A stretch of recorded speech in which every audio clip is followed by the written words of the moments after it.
Bismillahirrahmanirrahim, j'espère que ce message vous parviendra. Quand est-ce que vous allez comprendre? Quand est-ce que vous allez comprendre que ce n'est pas un jeu? Que vous déshonorez la vie qu'Allah a honorée?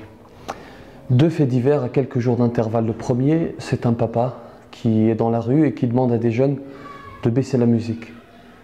Et il finit avec des coups de couteau, mort, qu'Allah subhanahu wa ta'ala lui fasse miséricorde. Le deuxième fait divers, comme toujours, on a fait peut-être des centaines de fois le rappel, mais malheureusement ça continue, les cortèges de mariage, les événements heureux qui se transforment en drame. Un jeune homme qui conduit à vive allure, accident, et il décède. Qu'Allah subhanahu wa ta'ala lui fasse miséricorde. Celui qui est mort dans cet accident a bouleversé la vie de sa famille, la vie de ses amis. Celui qui a tué ce papa a bouleversé la vie de la famille de cette victime, a bouleversé sa propre vie, a bouleversé la vie de sa famille, et qui plus est, il a contribué à rendre la société encore moins sûre. Hasbunallah wa ni'mal wakil, qu'Allah subhanahu wa ta'ala fasse miséricorde aux défunts. 4 points très rapidement, et j'espère que ce message sera partagé et surtout entendu.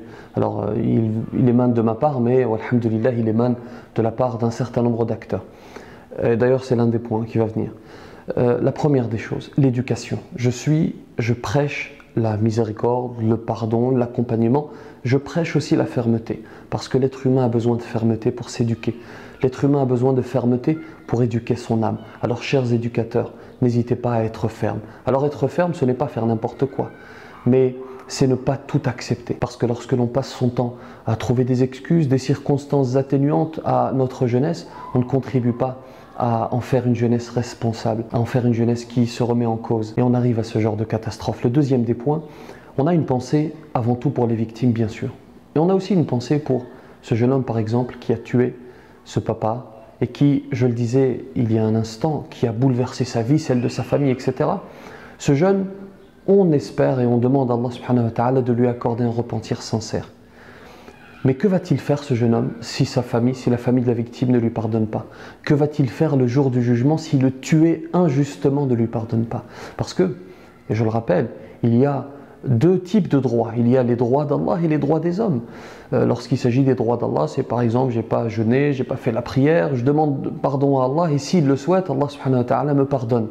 Mais il y a le droit des gens. Et pour que les fautes commises au détriment des gens soient pardonnées, il faut le pardon des gens. Allah ne pourra rien pour toi.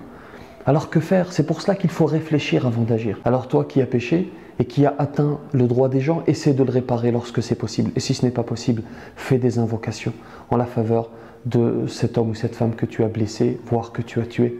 Qu'Allah subhanahu wa ta'ala fasse miséricorde. Il y a ensuite la responsabilité de l'imam. Nous sommes un certain nombre à faire ce rappel. Depuis des années, on le fait.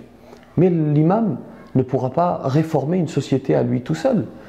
Il faut le concours de tout un chacun, parce qu'on a souvent ces critiques. Les imams, vous faites rien, mais toi, qu'est-ce que tu fais?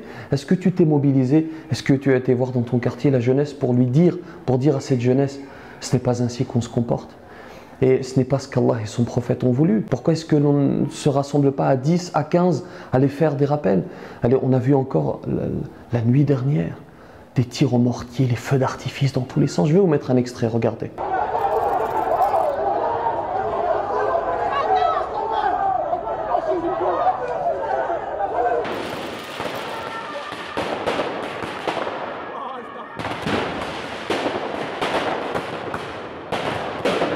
Et après on va dire oui, ils sont racistes, il n'y a que des racistes. Ça, c'est se trouver des excuses.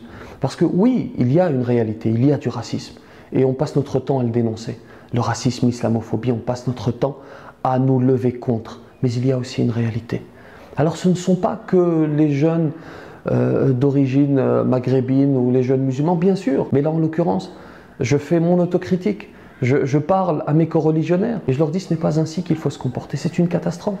Est-ce que le prophète sallallahu alayhi wa sallam serait fier de nous? Est-ce qu'il serait fier de vous? Vous qui vous conduisez ainsi. Le quatrième et dernier point, lorsque l'on parle de ces cortèges de mariage, on nous oppose souvent le fameux argument, oui mais on veut montrer notre joie. Montre ta joie, personne ne t'a empêché de le faire. Mais montrer sa joie, ce n'est pas détruire, ce n'est pas tuer. Parce que dans la plupart des cas, alhamdulillah, il n'y a pas de funestes conséquences. Les gens ne meurent pas à la fin du cortège dans la plupart des cas. Mais il y a tout de même des conséquences. Le voisinage que l'on dérange, les bruits assourdissants, les routes qui sont bloquées, les conduites dangereuses. Est-ce que ce n'est pas une injustice? وَالظُّلْمُ ظُلُمَاتٌ يَوْمَ الْقِيَامَةِ. Et l'injustice se transformera en ténèbres le jour du jugement, qu'Allah subhanahu wa ta'ala nous en préserve.